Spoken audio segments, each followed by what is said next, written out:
So we got a tag team of guests here today, and what better tag team could you possibly have than the president and CEO of Fasig Tipton, Boyd Browning, and the director of client relations at Fasig Tipton, Anna Seitz. Welcome to the show. Thanks, Joe. Thank you very much. We're so happy to have you. We love talking to you guys last summer at Saratoga. We're hoping to see you up there again sometime this summer. But let's talk before we talk about the physical sales that you guys have coming up, because it's a star-studded lineup of sales.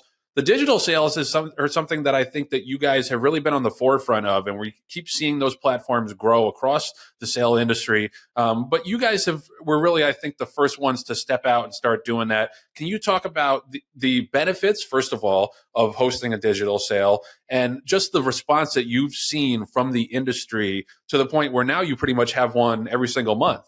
And we aren't the first. I mean, I hate to say it, but Inglis was the first to really do it. But In America, we've been the first, yes. So they've grown, started last February, and they've grown, like, I'd say beyond what we'd expected. I think it took a little while for people to get comfortable with the platform and understand how it all works. But now, people are calling us constantly wanting to use it because it's so simple. The horses don't have, as you guys both know very well, the horses don't have to come out of training.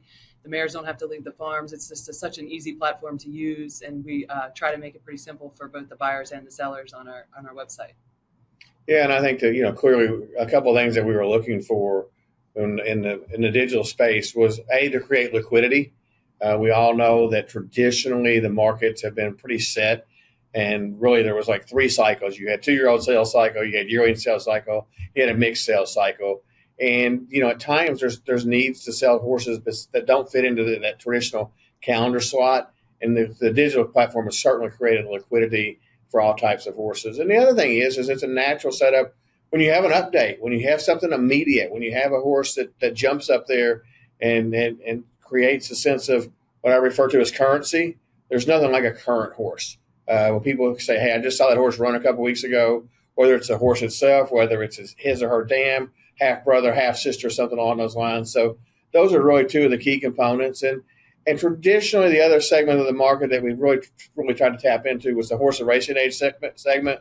We saw that traditionally there's been only a few slots on the calendar year to sell horses of racing age, and there's a need really for those horses to have the ability to be moved throughout the whole year. And the digital platform has certainly been a great alternative and a very viable source for both buyers and sellers alike with racehorses. Right. And you talk about, an immediate change of paradigm, whether it's a horse running well or a situation like the Lodenbach dispersal, where in the past, a big operation like that owned a multitude of horses in various sectors, racing, breeding, training, and they would have to wait a calendar year, maybe even more, depending on when they decided to sell. And it would just kind of draw out that process. But you guys have been able to consolidate that into a one-stop shop for for a big operation like that. When you guys when people reach out to you and say, I have horses I want to enter onto the digital platform, like they must be doing for this upcoming sale,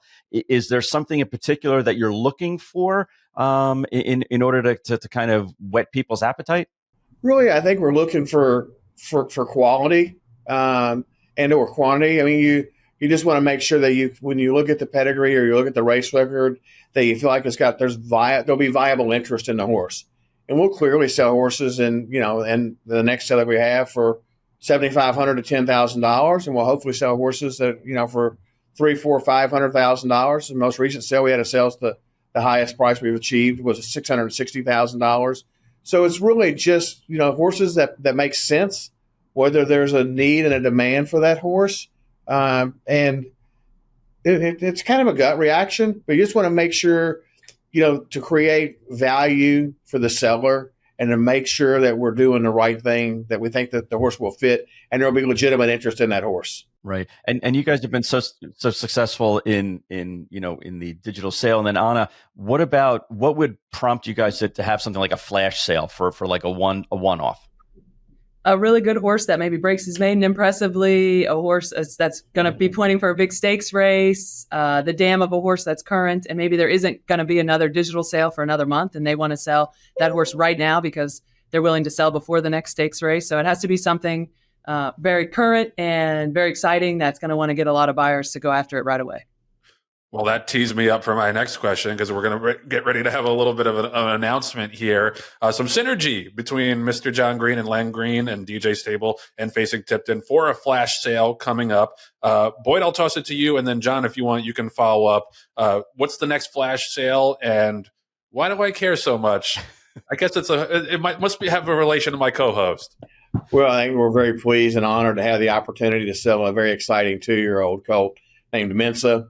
Broke his maiden just in a dominant fashion, and his first start is pointed towards the stake, the 2-year-old stake at Churchill Downs on Thurby. Mensa, was by an exciting young stallion in complexity. Got a very legitimate pedigree, 2 horses that have black type earners in the first dam. He fits the mold perfectly for what we're trying to do.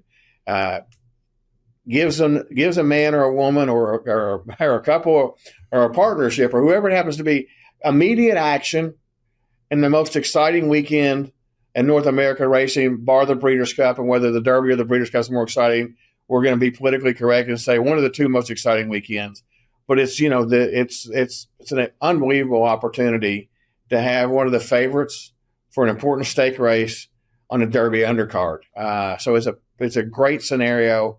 Horse is a very legitimate, ran, not only did it have a, fast time, ran good numbers. It's the kind of horse where like the private marketplace, I'm sure that John and DJ and Mr. Green have gotten a lot of inquiries about the horse. And one of the beauties of the digital platform is that what we believe in the auction platform is that we expose that horse to every buyer in the world that has an opportunity to bid and let the buyers decide the value. And it creates the energy, it creates the enthusiasm. It creates the competitive spirit that we love in the auction process. Yep. And Joe, the nice thing about it is, over the past couple of years, we've been more and more proactive about selling our top assets, whether it's horses, yearlings at the Saratoga sale, or Wonder Wheel in the Night of the Stars.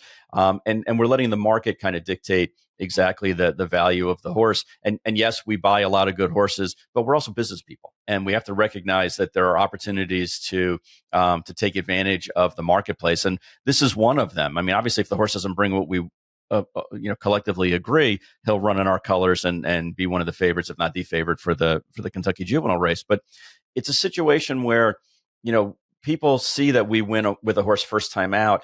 And yeah, we get a couple of inquiries, but we're not getting the kind of inquiries that we would if it was, if it was somebody that pinhooks horses, for example, on a regular basis. So this opportunity gives us the signature event, to sell this horse to the market and let the marketplace know that, that the horse is available. It's not going to be an unreasonable expectation as far as a reserve. And if we get the kind of money that we're hoping to get, and I think Fasig and TaylorMade, both of our sponsors, have been very proactive as far as trying to get a reserve that's realistic. If they buy the horse, they will literally be able to watch their horse run with their colors on Kentucky Derby weekend. I mean, what can be better than that? Yeah, no, absolutely. It's a unique opportunity, and like I said at the outset, Fasig is the place to go for these kind of opportunities, one-off opportunities, digital sales. Let's talk about the physical sales for a second, because we've seen an evolution in the past several years of the 2-year-old sales. You guys used to have the Fasig Tipton Gulfstream sale. Now you've consolidated a little bit into the Fasig Tipton Mid-Atlantic sale, which will be May 20th and 21st. We lovingly call that the crab cake sale over at West Point Thoroughbreds. That's right after the Preakness in Maryland. Anna, I'll start with you. You've been at Fasig for a little while now.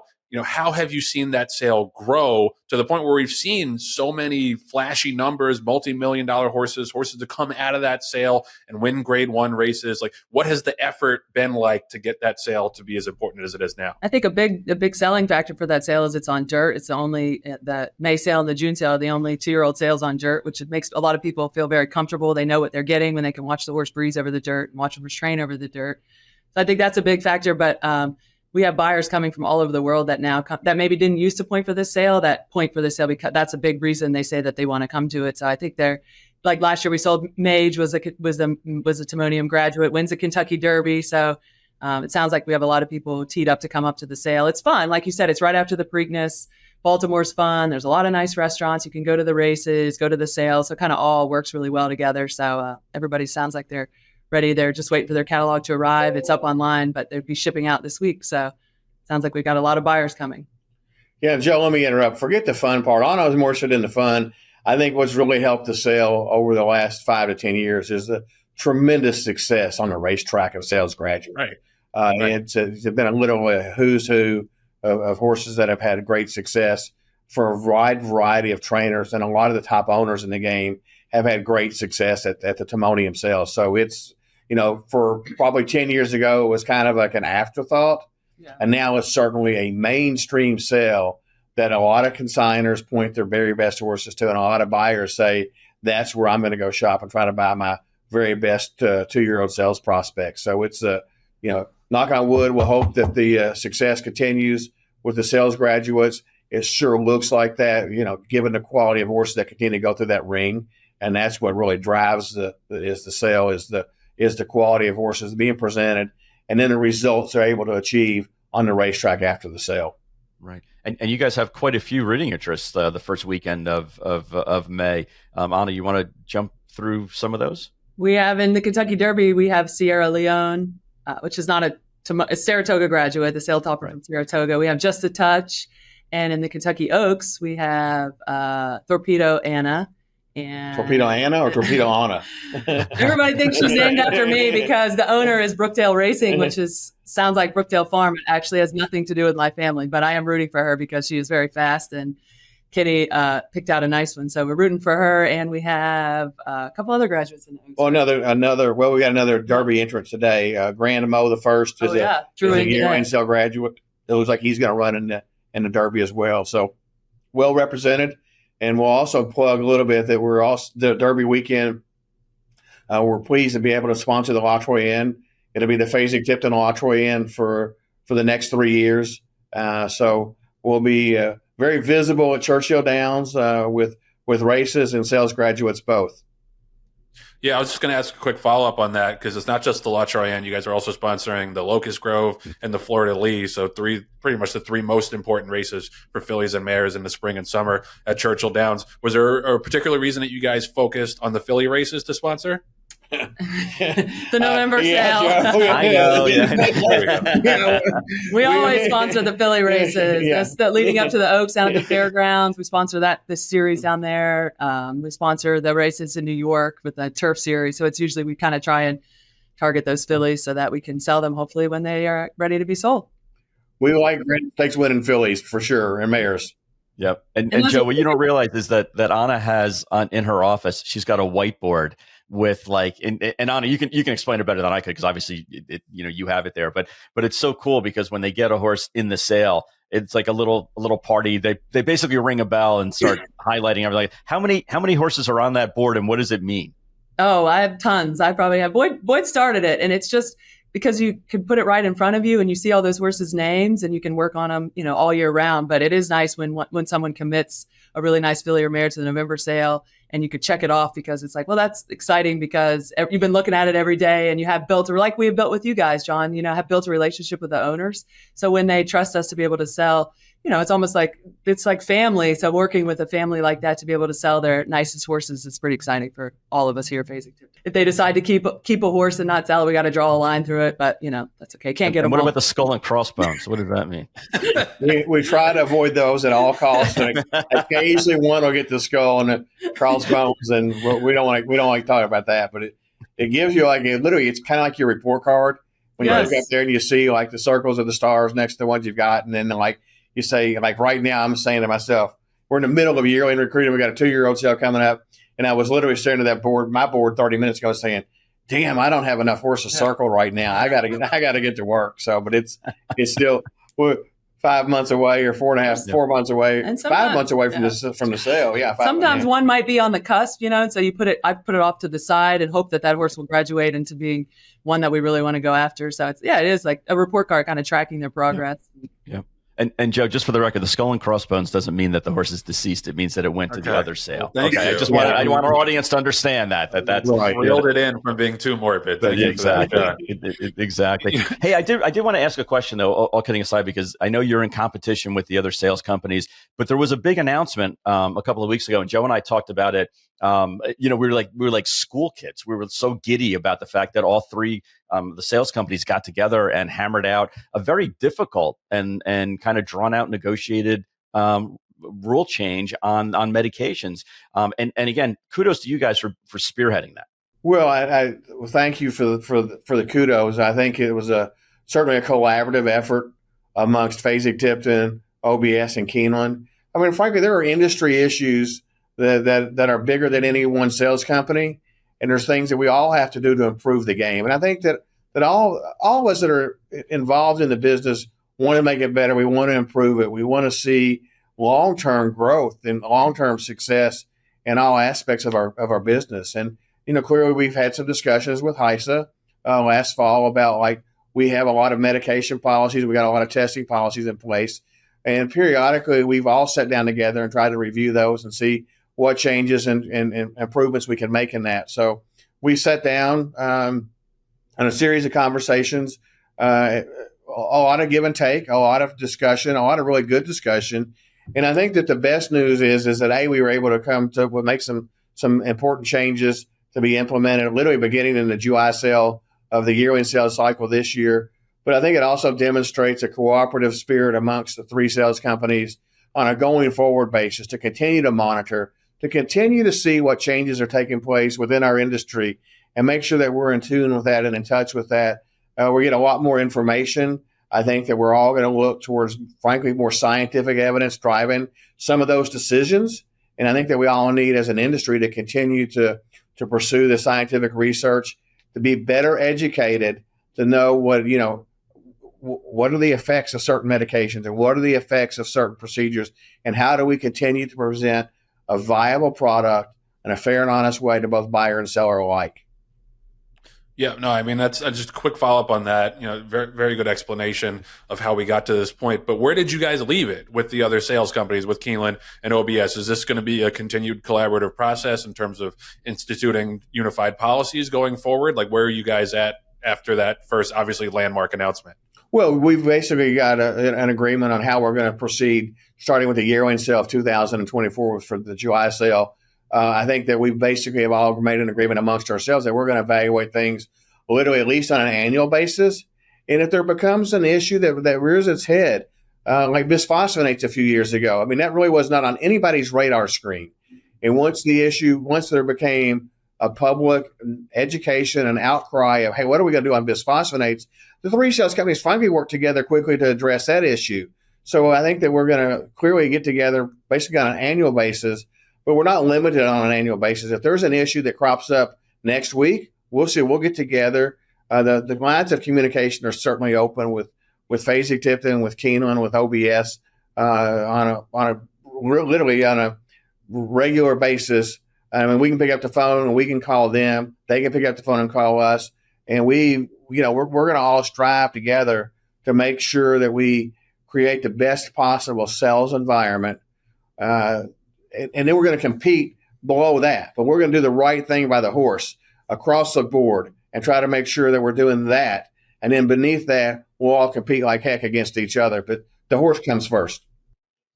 Absolutely. I mean, that's pretty much everything we wanted to cover on the business side. I got one quick question, though, for both of you. Anna, you can go first, and then Boyd. We all have those horses that stick out in our mind, or those experiences that stick out in our mind, growing up, going to the racetrack, maybe cashing a win bet. I'm curious, you guys have been in this business for a long time, but there must have been that one spark along the way that led you on this path to obviously the great success you've had. Anna, was there a horse? Was there a moment? Can you remember one? I have a lot of moments, but one that is very, very special to me was when I worked for Todd Pletcher and when Rags to Riches won the Belmont Stakes. That's a good one. It was, and being around her every day and being a part of that team it's hard to explain. I remember standing in the winner's circle, and I'd never hyperventilated before. I didn't really know what that was, but I remember I couldn't breathe. I was so excited. Because she stumbled out of the gate, went down to her knee, and then to do what she did, it was just wild. And I remember Todd's assistant grabbing me and was like, "You got to breathe. What's happening?" It was just like, it was all a blur, but it was just, I guess I love the fillies too. It was just such a special moment for me, and to be like, wow, that filly, she pushed through and she defied all the odds. So, I mean, in a strange way, I have to say, like, really good fillies kind of motivate me, because like she really was something special. And Boyd, what about you? She has hyperventilated several times since then. I would like to add that it was not the last time she I think I did that Monomoy girl. Boyd had to grab me. He was like, what is going on? I think that just, I didn't grow up in the horse business per se. So I didn't grow up, going to the races and following horses. I didn't have a love affair with a particular horse, but one that gave a great deal of like personal satisfaction as a sales graduate was vindication. We literally, Miss Patient told Bill Graves and I, listen, I want to sell a good horse at Saratoga. You all go pick out one and find one that you all really truly believe will sell well. And 99.9% of the credit goes to Bill, who, clearly we went through the crop with her and said, this is a horse that we can sell really well. And then Satish bought the horse and obviously went on to win the Breeders' Cup. And, his career as a stallion was prematurely cut short. But it was kind of in my fairly early years within Fasig Tipton, it was kind of like, here's the magic that can happen when you identify the right horse. They get, they were prepped beautifully, sell beautifully. And it kind of creates the ultimate dream when a really expensive horse, wins major races. And I swear I didn't do it like this, but, it kind of creates, we got a chance of having a very similar experience happen in a few weeks, in less than 2 weeks with Sierra Leone, a sales topping yearling, bred by by Mr. and Miss Oxley. And anybody that knows Mr. and Miss Oxley are going to say class personified, great people, great supporters and advocates of the game, do everything the right way. Gave us the opportunity to go through look at some yearlings with Brian Graves. It kind of goes full circle. And, Brian and Bill or Brian and Bain said, man, we love this gun runner colt. Think he could be a really special horse. And to see him go to Saratoga, bought by Peter Brandt and the Coolmore Group and Brooke Smith, trained by Chad Brown. And there's just lots of personal associations with a horse like that. Peter was a former owner of Fasig Tipton. Coolmore obviously has been a titan of the industry and a big supporter as both a buyer and a seller. Brooke's a relative newcomer to the game, but anybody that meets Brooke, his enthusiasm is so infectious and contagious. And we've known Chad. We've worked with Chad literally since his days as working with Bobby Frankel. And, I think there's a lot of people here within our building that would say, Chad's our friend. So it's kind of, we've got an opportunity for a storybook situation coming up soon. You never know what's going to happen. I mean, it's been a great run already, but those are the kind of things that you take a lot of personal satisfaction and a lot of pride in seeing, the horses that you work with and develop relationships with, to see those people achieve success. It's hard to explain to people who aren't in the horse business. I mean, I've had friends that sitting over, in my house, we're watching races and I'm screaming like an absolute idiot. And they're like, wow, did you own that horse or do you own something? I'm like, no, we sold it. Look at him, right. You're an idiot. Like, you don't understand. Yeah. Yep. No, but it's got to be like your kids, like seeing your kids graduate and then go out into the real world and have success, right? Yeah. Yep. John, no question. What about you? Of all the horses, was there a horse like that your dad had and what got you involved? I'm just curious. Am I allowed to ask you a question? It's fun. It's absolutely. We're open forum. We're an open book. I appreciate it. It's funny. We actually talked about that at the last podcast, and I was just going to say before you asked me that question, Anna, was, we've had our two greatest experiences in horse racing with Fasig. And that's when we bought Do It With Style out of the July New Sire Showcase, back in the late 80s. And she was our first Grade 1 winner. And then selling Wonder Wheel at the most recent Night of the Stars sale. So, I would have to say that one, if not both of them, bookended are the things that excite me the most about, thinking back over the years in the industry. And again, it's not by chance that it happened with you guys. I mean, those things are there's a reason why we've been aligned, with selling and also with buying Do It With Style and then buying the sales topper at the most recent digital sales, because there's an inherent trust that we have with you guys. I wouldn't give that relationship away for anything. It's not just because you go and get your nails done with my wife. It's because you guys are true to your word and really know what you're talking about. Thanks, John. We appreciate that. I thought the connection couldn't go any deeper, but John just an extra little bit. Open the curtain. We just getting emotional here. Wow, that was very nice of you. Well, you guys are like family to us. Well, thank you. Thank you. And Joe, by the way, I don't know if you know, but Anna being speechless not only is unusual because she talks all the time, but also, she was a state champion in basketball in high school. Did you know that? No. 1999. I mean, I know I can't be that old, but yes, we just celebrated our 25-year anniversary. They had us down on the court at Rupp Arena a couple weeks ago to state champion. Right. Can I ask a quick follow up on that? And how do you feel about the growth of women's basketball? Because I feel like it's exploded so much in recent years. Caitlin Clark and all the great programs. You must feel so proud. Yes, I always told people. I always used to say, because my basketball team was fun to watch, and Boyd's daughter played basketball, and everybody said, "Oh, it's not the same." But women's basketball, I feel like they're really good at the fundamentals. It is really enjoyable to watch, and I think that this recent success of these women and Caitlin Clark especially have made women's basketball cool, and I think it's just awesome. So you broke ceilings. You broke ceilings for that generation, Anna. That's you got to remember. Well, her game did not break. No.